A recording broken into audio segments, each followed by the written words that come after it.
nighttime. It is lovely to have you here during the day as well. Well, ladies and gentlemen, this is it. I mean, for this sort of experience, this is it for now. As we've mentioned, 2025, our next Love Boat Cruise has been announced, happening November last year out of Galveston. Who's already booked their next Love Boat Cruise? We absolutely love it. Well, ladies and gentlemen, for those of you who weren't here for our first wonderful reflections with the Love Boat cast, the gentleman that I am going to be introducing, he is actually a pop culture historian. He has written extensively on so many iconic TV shows, such as The Golden Girls, and now he turns his eye to the Love Boat.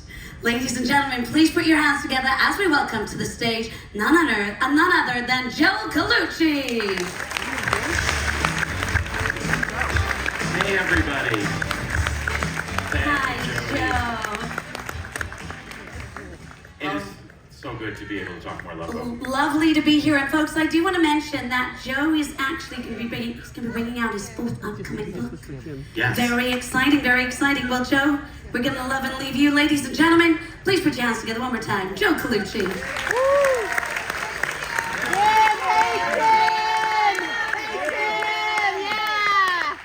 It's so great to be able to talk more Love Boat with these people. Last time, I want to get right to it because I want to use all our time to talk to them. Last time we talked about some general stuff about how much we all love and adore the show, and I think it brought back those general feelings.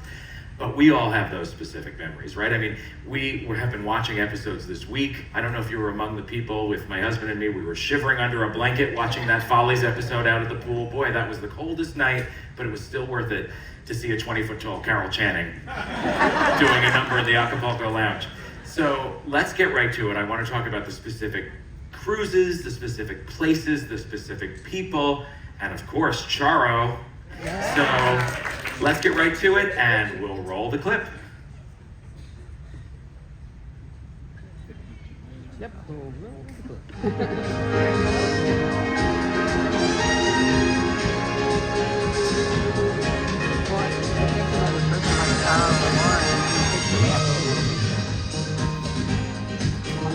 Exciting and new. Come aboard. We're expecting you.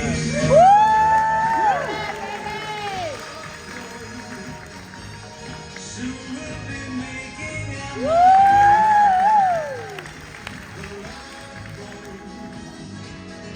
promises.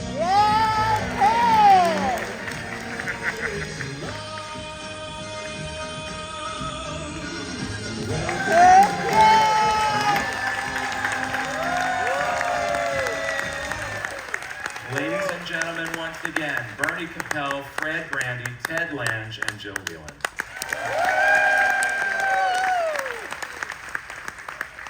I don't know if you could hear, but I already threw out the name Charo.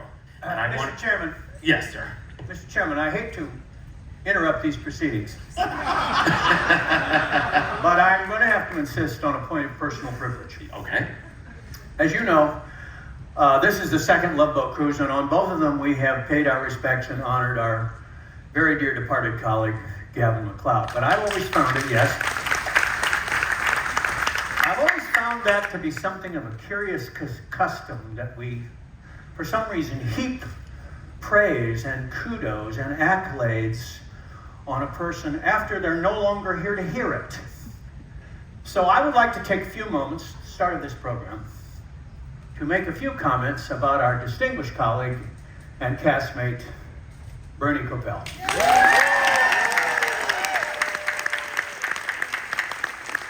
Now, as you know, the man is 91 years old. And this makes him older than many of our national forests.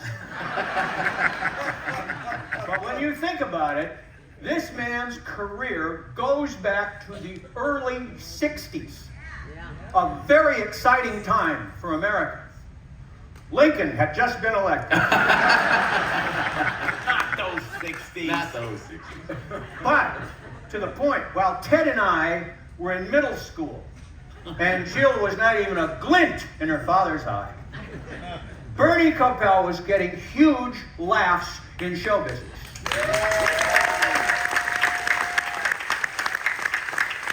Usually for his straight dramatic work.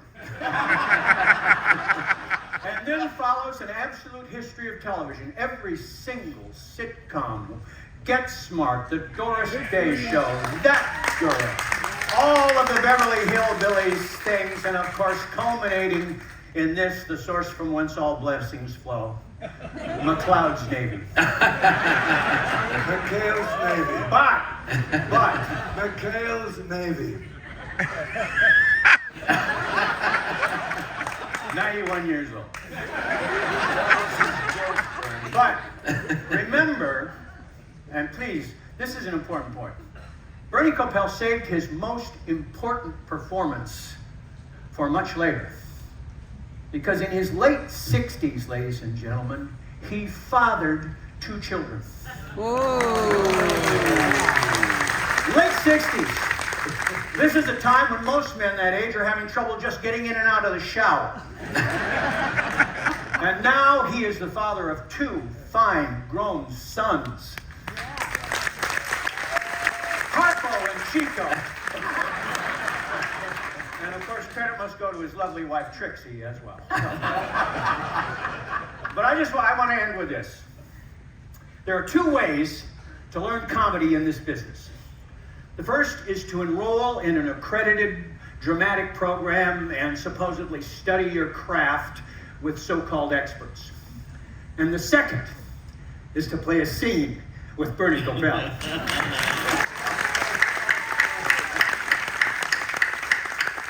The first will probably cost you $25,000 and you may or may not get your money's worth.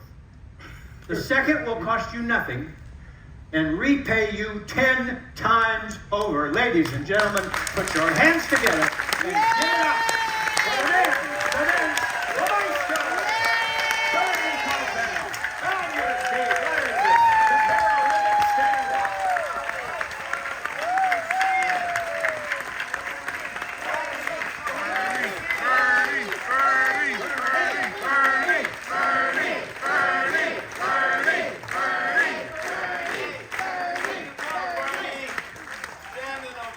We love you. Thank you so much, Fred Grandy.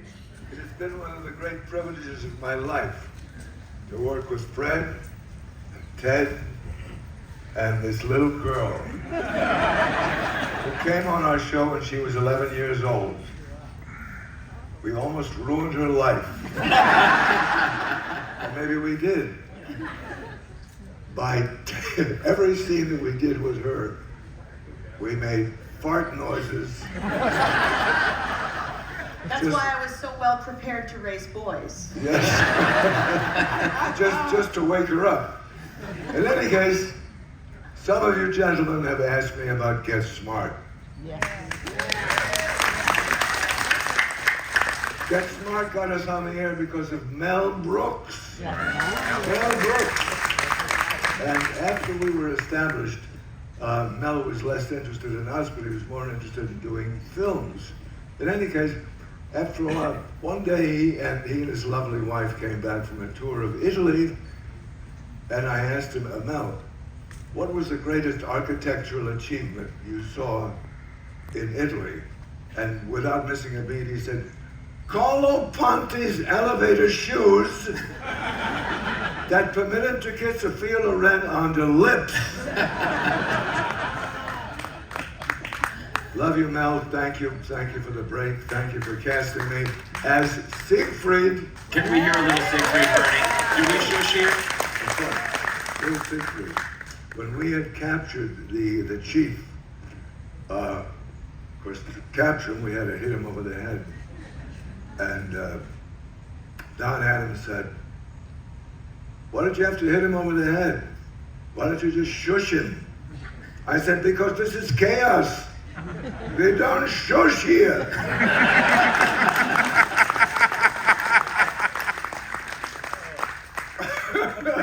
Go on with your bad self. Wow, okay, how do we follow that? Well, one way to follow that is with another icon, Charo. I was going to start to ask you about her because I want to show everybody a clip of her her first appearance on the show, and then ask for your recollections. If we can roll the clip.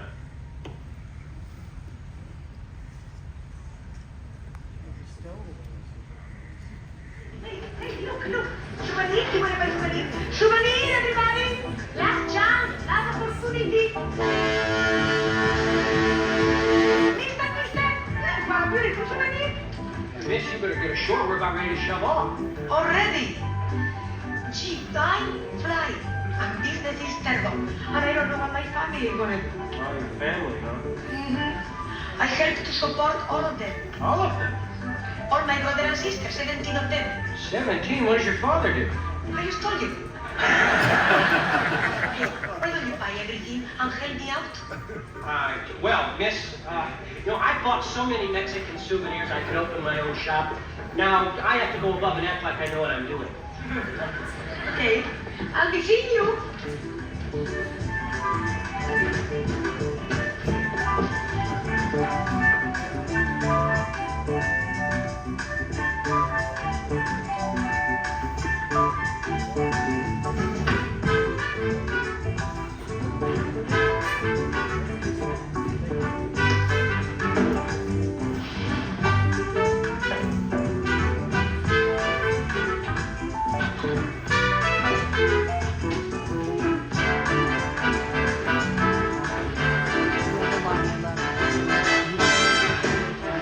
America, here I come.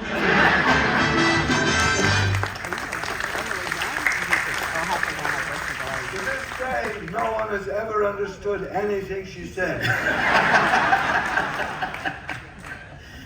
What are all of your first memories? I mean, you probably didn't know when she did that she'd recur as many times as, in my notes, she or Florence Henderson are tied for most frequent guest star, depending on how you count it.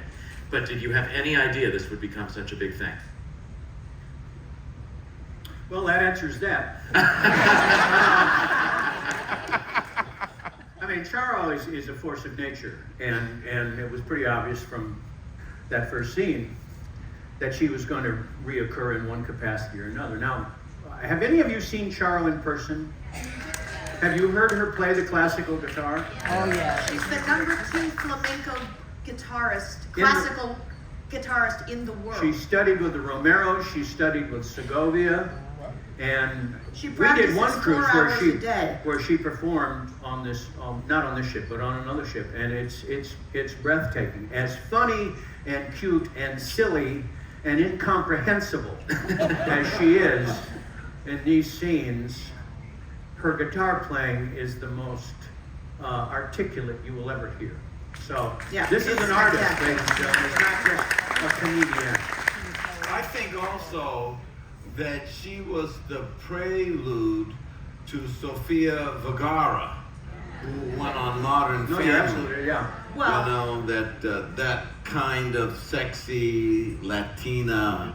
Well, Charo has said on several occasions that Sofia Vergara, Jennifer Lopez, Jennifer Lopez.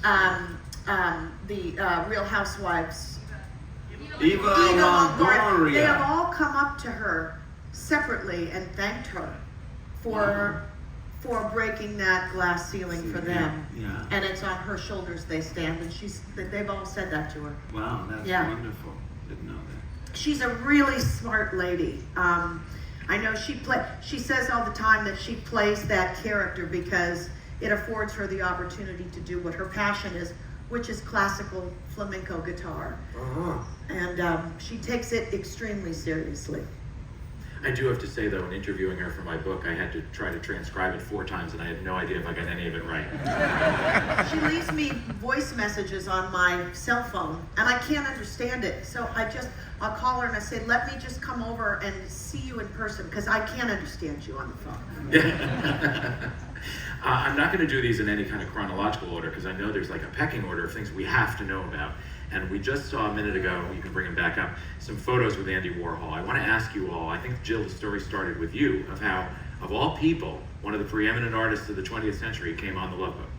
He did, and what was interesting is, I don't know if it was a year later or a few months later, I was in New York doing some sort of press tour for something, and I'm in a building, I'm in a store shopping, and somebody taps me on the shoulder, and obviously this is a long time ago, this would not happen today. Are you Jill Whelan? Yes, I am. Well, I work for Andy Warhol, and if he knew you were in town, he'd want me to invite you down to the factory. Would you get into a cab with me, even though you don't know me, and go down to the factory? Yes, I would. I mean, this wouldn't happen today, but it did, and thank God they were telling the truth. And I went down, and Andy met me at the door, and could not have been more gracious, and gave me a tour of the factory, and took pictures and signed. My brother is an artist, so he signed some posters for my brother. I think it was a Dracula or a Frankenstein poster of the movie that he did. And he gave us posters Yes. at the end of the show. You He remember did. that? Yes, he could not have been more lovely, more sweet. Yeah. And that was one of those New York moments that. Very nice guy. Let me Very just nice. watch this. I'm gonna drop some things, Some right? names. Some names, okay? I was in Beverly Hills and I got invited to, Peter Bogdanovich's house. Bam! Okay. And he was having a party, so I went to the party, and at the party was Bud Cort. Bam! Bud Cort was in Harold and Maude. Yep. He was Harold. And so he comes up to me and he goes, oh, you're you're Isaac, right? I go, yeah. He says, you're in a documentary with Andy Warhol. And someone had done a documentary on Andy Warhol, and part of it was his stint on our television show. And they had filmed it and put it in the thing, and I was there talking to him. We're doing a scene with him or something. And so I looked all over for it, but he was real. He wore a blonde wig on top of his regular hair, which was black. And I was asking, I said, why is Andy doing that? He says, he's a walking piece of art. That was his deal. So that part of him, the persona of that was that he himself is art.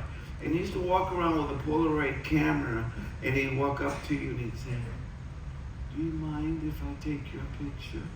Does that sound familiar to any of you? And then he would say, and I'll give you my autograph too if you want. But he would take pictures, and that was part of his deal. He was a sweet man, sweet man. In scenes, what was he like as a scene partner? I know he was shy. Very shy. Very Yeah, shy. very, very shy, very gentle, very quiet. Yeah, I mean, you can see it right when you watch the episode. Now, part of the Andy Warhol deal, and I don't want to go into a long story about it, so I won't, but it was involved with the 2000 guest star promotion. And that one of the ways they got Andy to come on the show was that he was going to they were commissioning a portrait of whoever they chose to be that guest star. And as we said the other day, that guest star was Lana Turner. What did you all think when you heard that? Lana was one of the biggest stars there was, coming out of kind of retirement. What was it like, Bernie, to work with Lana Turner? Have you been a fan? It was awesome, Awesome. but she never got on the set at the same time as her partner did. She loved to make these grand entrances. And Stuart Granger. Stuart Granger, and she really never got along. But when you saw the scenes that they did together, it was spectacularly loving and emotional. So that's acting, kids. The other thing is that Stuart Granger got mad because she would always be late. So he told the assistant director, don't call me till she's on the set. I'm tired of being there, standing there waiting. And so I remember that Lana Turner was walking towards the set. And as she got close, she realized that Stewart wasn't there, so she made a U-turn and he arrived, and he was standing there, and then she came back. She was something. But dealing with these guys, they were always on the set at the same time, knowing their lines, ready to go, and there we were, and this is what happened. Old school. Yippee-i-o. From what you've told me, the old guard, who were happy in some cases to be working again, were much more professional and prompt or whatever than maybe some of the younger people who were tasting stardom for the first Because time. they were pros. Yeah. I think some of the biggest stars were some of the most, had the most amount of humility. It not always the case, and it's a general statement, but for the most part, they were, as Bernie said, always on time, always knew their lines, always cordial and friendly and eager and curious and open to explore on the set. And some of the younger people weren't, and I think that's probably just insecurity. You know, it's a daunting thing to all of a sudden be in a world where there's 3 networks and you're on the #1 rated show with all of these actors. You're walking into somebody else's house and you have to be this persona that you've already created, whether it's on your show or you're coming up. So I think for a lot of people, their behavior might have been insecurity, and they thought that's how you're supposed to act if you are a big star. You know, and I don't think everybody that acted that way was that way just because they thought they were the stuff, you know. Love Boat, I don't know if this is conscious or not, but it became a common practice shortly after the show became a hit. We would find and resurrect and reinvigorate old film stars from the 40s and 50s, many of whom had not worked in a long time, who lived in a kind of splendid isolation until Aaron Spelling or somebody called them up and said, "Would you do their show?" And the answer was almost inevitably yes. So, yes, they were professional. Yes, they were polished. But there was also, in almost every case, a sense of gratitude and congeniality that I think they felt because this show had found them and put them back center stage. And you know, at least for the ones I knew, they were very conversational. I mean, they could have remained aloof and stayed in their trailers, or, you know, given off that kind of feeling that says don't come close. But that was very rare. You know, we had a guest star, Howard Keel. I don't know if you remember Howard Keel. Seven brothers. Howard Keel, when Aaron Spelling was acting, Aaron Spelling had a bit part in Kismet. And Howard Keel came on our show and he says, "This is what that guy did, was all of this stuff." And I remember him in a scene, we shot a scene and he went like this. The director said, "Cut, print." Howard Keel went. And I went up and I said, "Well, are you all right?" He goes, wasn't right. I didn't do it. I didn't hit it." And I said, "Well, why don't we go back and just do it?" He said, No. Don't say anything. Don't say anything. He liked it. That's what counts. I didn't like it, but he liked it. I said, "Okay, but you know we can do it." He said, No, don't say anything. And then by the end of the second day, he was, "Yes." I said, "You got it?" He said, "I got it back, baby. I got it back." So, and that was kind of fun saying that. He left our show, went on to Dallas, and then started doing movies again. Howard Keel. And I think too for them, I think we provided a very soft landing space for them, because I think we all appreciated who they were, the body of work that they had, and so when they came onto the set, it's I mean, I don't want to use this, but it's like Sunset Boulevard, where you walk back into the sunlight again, you know?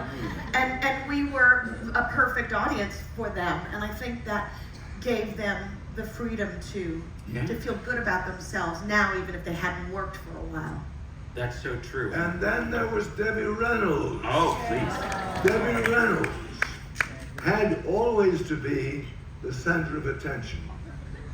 So no magician was ever safe when Debbie Reynolds was on stage.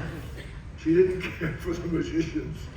And so she went over to the band leader and she whispered something in his ear. I don't know what it was. And then she came to me and she said, Bernie, you don't do anything. I'll just do everything. You just stand there. And what she whispered to him was, play a fandango. I will do everything. He played the fandango, and she whirled around by herself and whirled nearer to me, then came away from me. And our scene ended with her jumping up onto my right shoulder to tremendous applause. Debbie Reynolds and the disappearing magician. And then we had Eva Marie Saint, and with a very fitting name. Eva from Hollywood. Eva from Hollywood. Yeah, there was another magician, and she said, the magician said, "Any volunteers?" And she raised her hand, and he said, "What is your name, please?" Eva. Eva. Oh, where are you from? Oh, I'm from Hollywood. And, he didn't recognize her at all. he was young guy. He was the only one that had no idea who she was.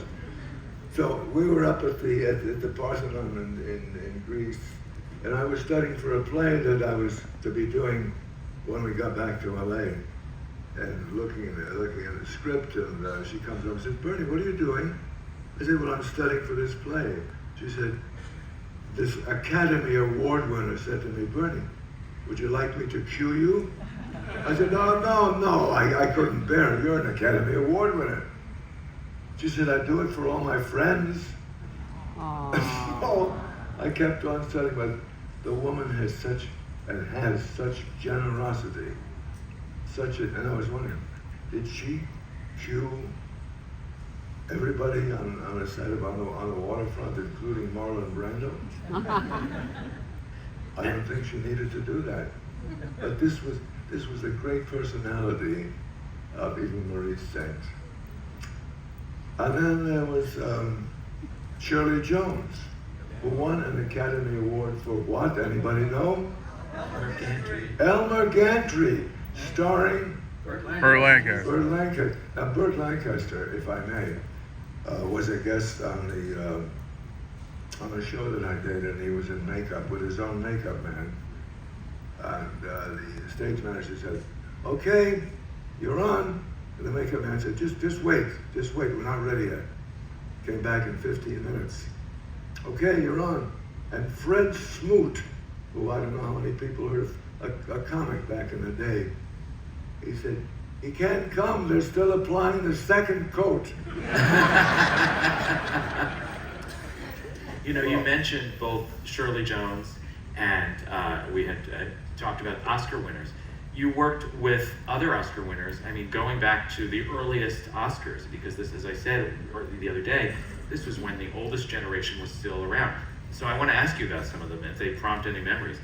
Louise Rayner, Olivia de Havilland, Joan Fontaine, Greer Garson. I mean, these were giant names. What do you remember about these people?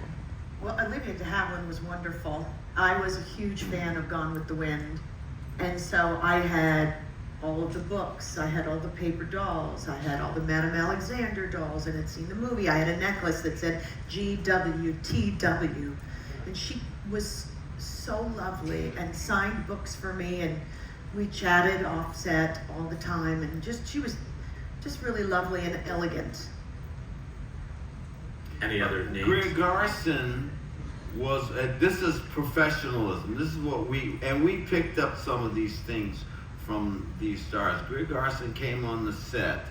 She knew everybody's name. So the next day when she would come on the set, she'd say, "Good morning, Mr. Wells," who was the director. "Good morning, Mr. Askin," who was the cinematographer. And I went, my goodness, this woman, she went home. Not only did she study her lines, she studied who the gaffers and the grips were and put a face to them, so that when she was very gracious and beautiful. And she was an older woman at this time, but she looked stunningly beautiful. Mm-hmm. I, very early on in my Love Boat career, I did a summer tour of How to Succeed in Business Without Really Trying with Don Amici. Remember Don Amici? Oh, yeah. So I got to know him before he appeared on the Love Boat. And this was, by the way, also before his career resurrected itself with Trading Places and what's the show he won the Oscar for? Where he plays the people who go out into space. Cocoon. Oh, yes. Cocoon, right. But you want to talk about professionalism. Now, this guy had been kicked to the curb. He'd essentially been kicked out of Hollywood for some kind of ersatz sexual scandal. He went to Broadway. But most of the time, by the end of the 70s or 80s, this guy was doing summer stock in the winter. I mean, there was not a lot going on in his career. And talk about injustices. We do How to Succeed in Business, and I'm billed above him. Now, it didn't really bother me at the time. But anyway, I mean, we got very, very close, and he would, and I never asked him to, and he never volunteered to, but he would watch my performance every night, and then he would confer, and he'd say, your song's getting better, you're doing this, you're doing that. And we would go out for dinner every night, and he would always pay, and he would always pay cash. And you get those kinds of relationships, and eventually, I think, and Ted and I talk about this all the time, if you get to a point, as happily we all are, where the business has been very good to you, and you can pick and choose what you want to do, the things that you choose, at least I do, and I know my distinguished colleague here does, is you choose work because of the people, the part, and the play. Absolutely, yes. And Don was that way. And that was a lesson that I said, if I ever get to that point, and I hope I won't have to go through the highs and lows that he went through, because he had peaks and valleys. But that's the most important lesson I have ever learned. I think he did 2 or 3 Love Boats, and we never had anywhere near the relationship on Love Boat that we had doing How to Succeed.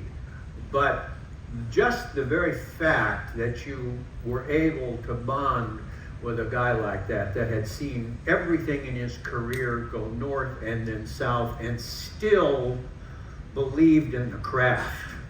I mean, this is a guy who showed up on day one knowing every word of his lines without a script. Wait, let me say this. Fred and I and Jill, we did I'm Not Rappaport in Dexter, Michigan. Just outside of Ann Arbor. Wonderful little theater called the Encore Theater. And he and I had done it before. And Jill joined us for this performance. And it was spectacular. But I got ready by learning my lines 6 months before we had our first read-through. And my wife, who was cueing me, saying, why are you doing this now? You got 6 months. I said, no, I have to learn. I have to be off book on the first read-through. She says, why? What are you talking about? You got 6 months. I said, you don't understand. Fred Grandy's gonna know every word. I know his lines too. He knew. If I went up, he would go, no. He would turn up stage and look at me. On the opposite extreme of working with the old timers, you worked with a lot of people who are big stars today who were either just starting out or maybe were on a sitcom like Tom Hanks is one of the people and was on, had an ABC connection. But I want to throw these names past you and see if did you have any inkling of who these people were going to be? Tom Hanks, obviously, Kathy Bates, very early in her career, Michael J. Fox, Billy Crystal, Courtney Cox, Martin Short, Ricky Martin, and of course Terry Hatcher, one of the Love Boat mermaids. Well, Ricky Martin was already Ricky Martin. He was in Menudo. So, and he was in the episode with Lana Turner, actually. Where she taught him how to play soccer. That's right. Well, as one does. Yeah. Billy Crystal, by the way, was one of the 2,000 young male actors that turned down the part of Gopher. I mentioned this last time. I was the last man standing when it came to casting this part. And Billy wound up doing a show that we wrote called The Kissing Bandit. Yeah. A lovely guy, very funny, and not so full of himself. But I remember it was somewhat of a lesson in humility when he told me how much he really hated the script. And Bernie, you had scenes with Kathy Bates because her storyline was she was a newlywed who would keep injuring herself rather than being able to do the deed on her wedding night. Woo! Anyway, every Thanksgiving, I think of this life-changing experience I had. Dick Van Patten was the first doctor on our show. It wasn't our show yet. Anyway, all of a sudden we find out that Dick Van Patten was under contract to ABC. They pulled him out to do 8 Is Enough, and it opened it up for every walking actor to audition for the role of the doctor, including me. I auditioned, this guy auditioned, the other guy auditioned, and after a while my agent called and screamed into the phone, "You got the part!" Life changed my life. It was just such a treat, and I've been so grateful for that life-changing experience. And here I am, still working at the age of 91.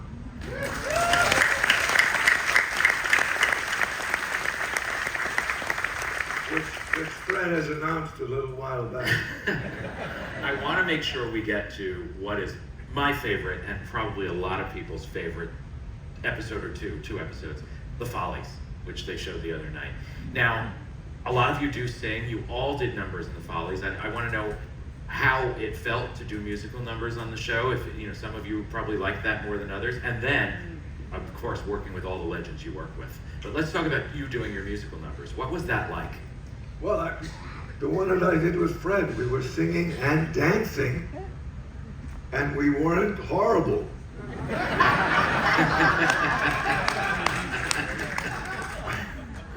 Love you, Freddie.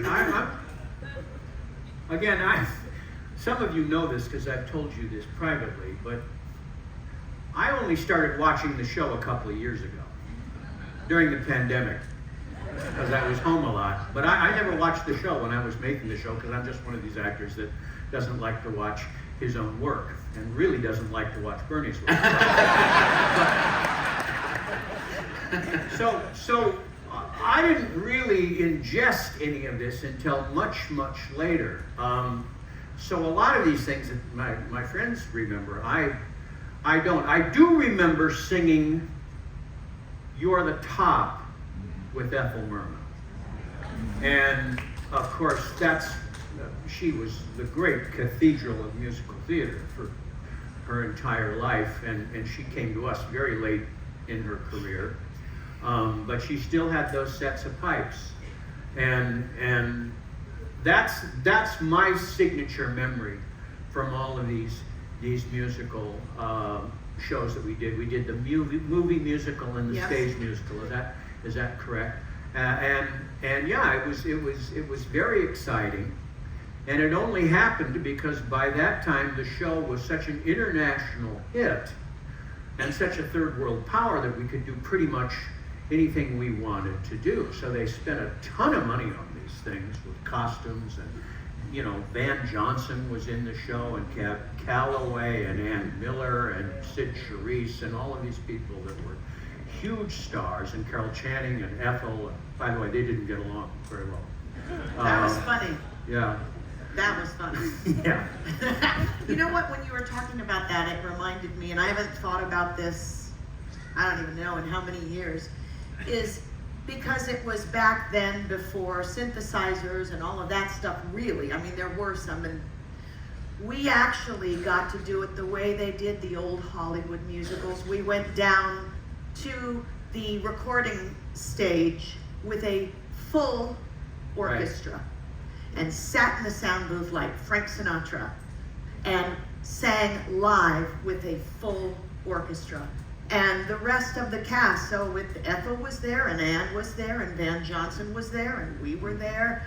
Cab Calloway was there. It was the most magical experience. And for me, rehearsal is always my favorite, not the show. It's the rehearsal part. I agree. Because that's where you find things. And that's the playing, is in rehearsal. And then by the time you're on, if it's theater and you're on stage, that's when you have found the things that you think really work, and you can settle into it. And that for me was the magical time, just sitting backstage with these legends, listening to them talk about the old times and their relationships and what they did on this movie set and how this thing worked here and what Howard Hawks was like, and that was the magic. And I can imagine, as a fan of these icons, finding out your characters are related to them and doing like family scenes too, and comedy scenes. I mean, Ted, you were the son of both Della Reese and Pearl Bailey at different times. Fred, you were the son of Ethel Merman and Bob Cummings. Right. Bernie, you were the son-in-law, the former son-in-law of Ann Miller. I mean, what was it like, Bernie, working with Ann Miller? She was the dancer of the 40s. Thud. She was a marvelous dancer. She was always, when we went to see Debbie Reynolds, she was talking about other actors, which is a lovely thing to do. She admired this one, admired that one, and she was a lovely lady, and an amazing dancer. And humble. And very humble. Wow. She'd walk on the set getting ready to do a number in her, sequin leotard and her fishnets and her character shoes with the taps on them and the hair. And she'd say, "Okay, kids, the old battle axe is here." Pearl Bailey played my mother the first year, and we had a scene together in which the end of the scene she had to slap me, and she had a handful of rings. Okay, that hurt. And we had a director that was a little bit sadistic. Okay, so I didn't know this. This is my first year. We're doing the show, and she slapped me about 10 times, and she turned to the director and said, "Do we have it?" The guy said, "No, we need to do it again." So we did it again. We did it again. And what I should have done was say something, but I didn't say anything because I believed that there was something wrong when he said there was something. There wasn't anything wrong. He was just a little sadistic. And so he enjoyed seeing me get slapped by Pearl Bailey. He wasn't the only one. She knew what he was doing. So at the end of the morning when we were done, we're getting ready to go to lunch, she says, "What's your sign?" I said, "Well, I'm a Capricorn." She says, "Well, young man, you did very well in that scene. Thank you." And I said, "Oh, okay." So she sent her assistant to Tiffany's, and he got a silver medallion with a Capricorn sign on it. And when he came back, she said, "I just want to thank you for your perseverance in the scene this morning. This is for you." And she gave me this medallion. Yeah. See, that's the class that you were talking about. Yeah, man. That was one. She didn't have to do that, but she got it. She knew what was going on, and she appreciated my, trying to do the right thing.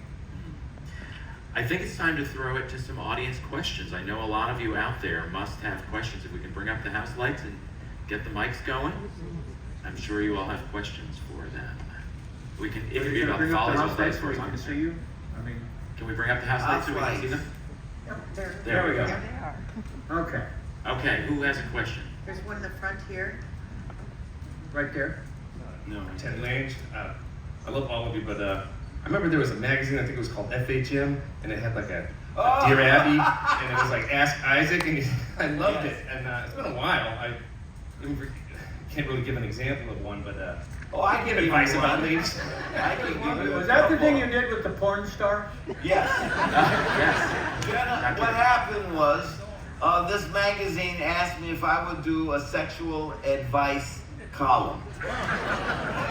And it would be a male view and a female view. And the female view was done by a porn star, Jenna Jameson, okay, who was always late with her answers, so they eventually gave it to Beth Ostrowski. Now, if you don't know who Beth is, she married Howard Stern, okay?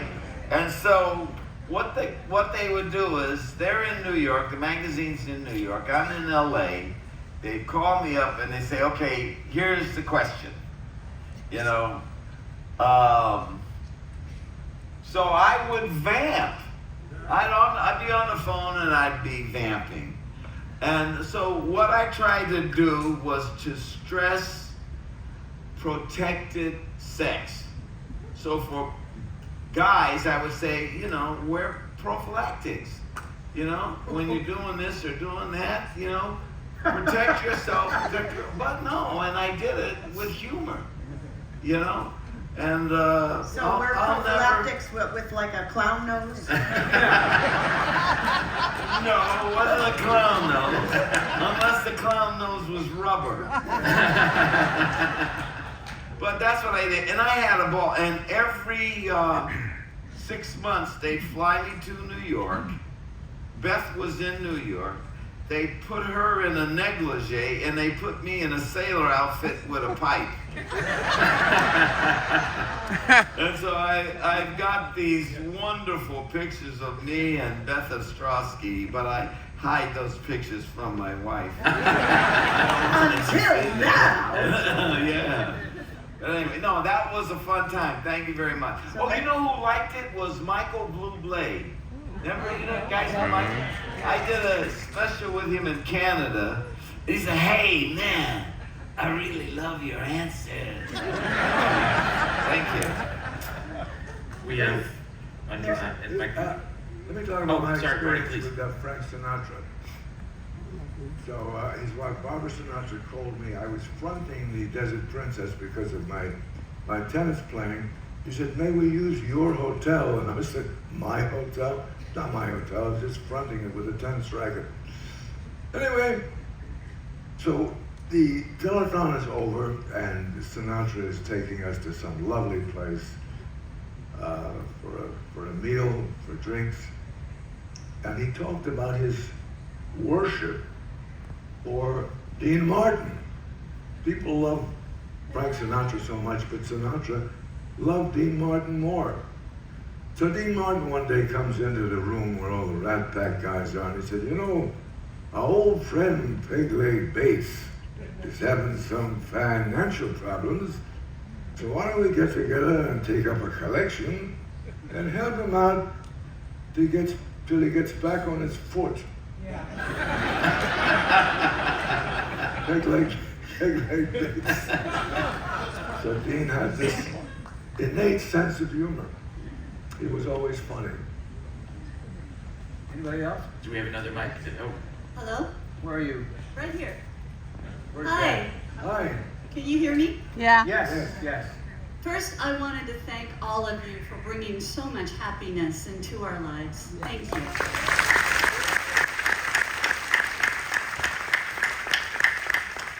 And I wanted to address the elephant in the room. I'd like to hear thoughts and feelings about Lauren Tweez.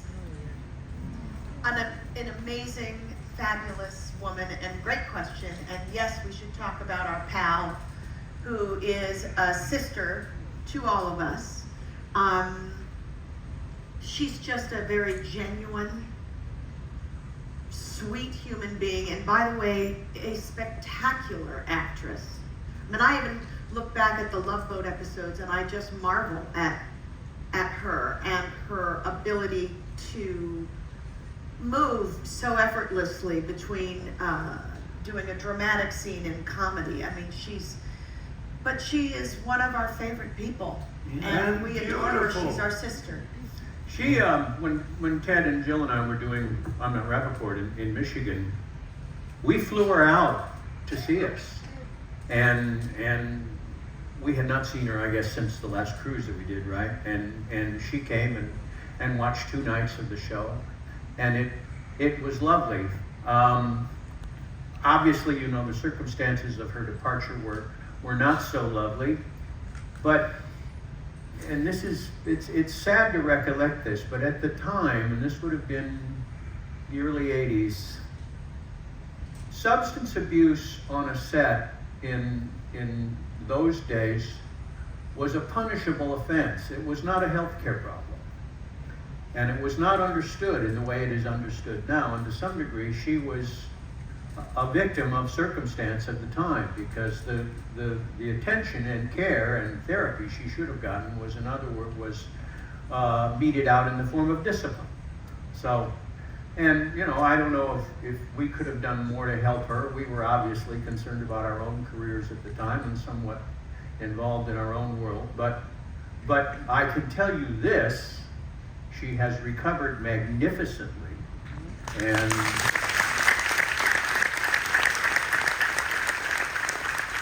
she, you know, even though she is not here, she is as much a part of the family as anybody else, us on this stage. She comes to my house.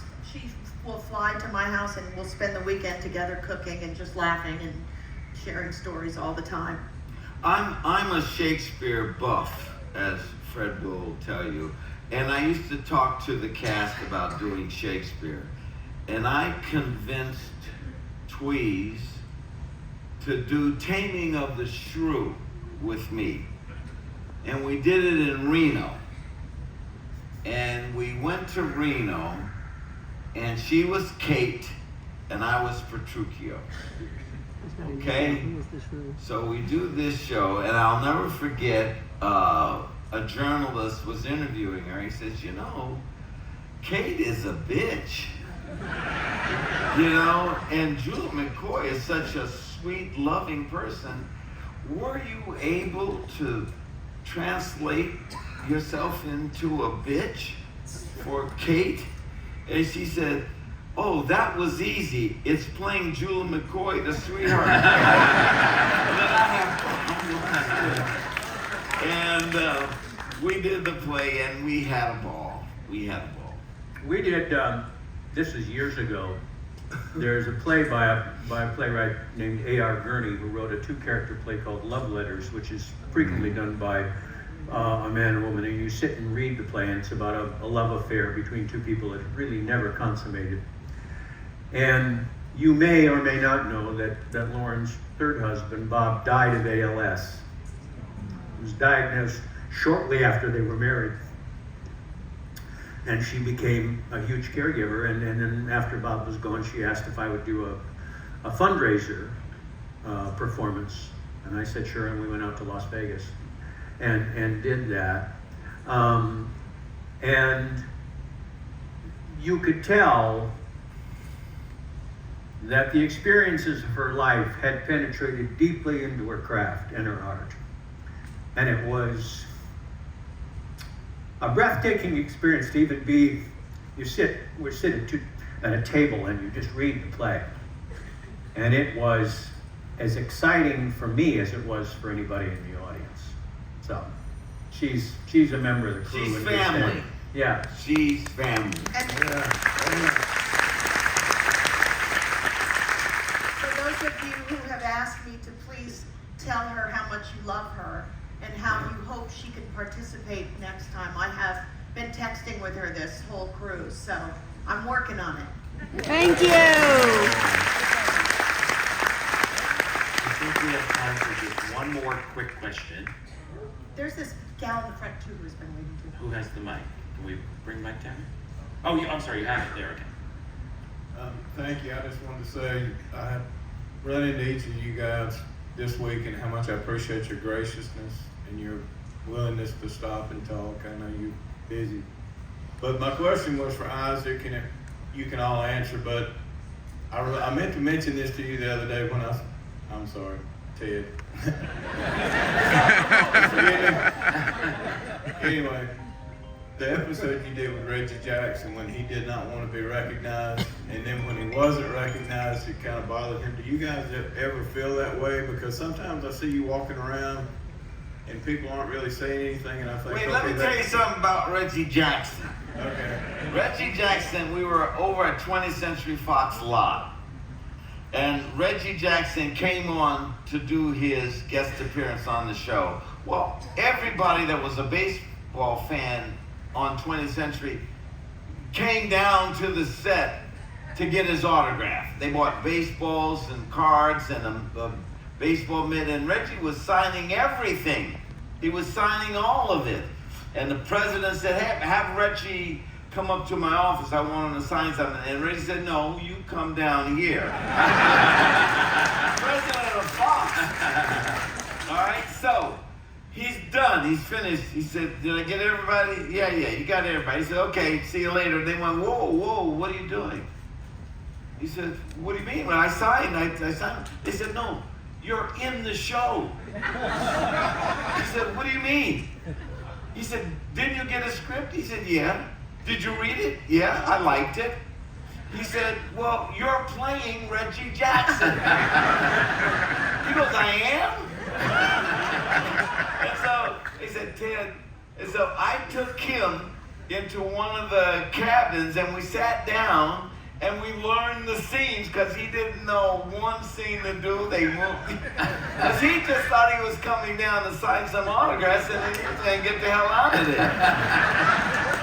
Fun guy. He was really a lot of fun. And he gave me a box of candy bars. I don't know if you remember that. He gave me a box of candy bars. Well, I want to end with a special treat that to me always sums up the feeling of the Love Boat. So before we cut to that clip, I just want to thank you all again. Bernie Capel, Fred Grandy, Ted Lamb. Love you, love you.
amazing job. Upcoming book, very, very excited for that.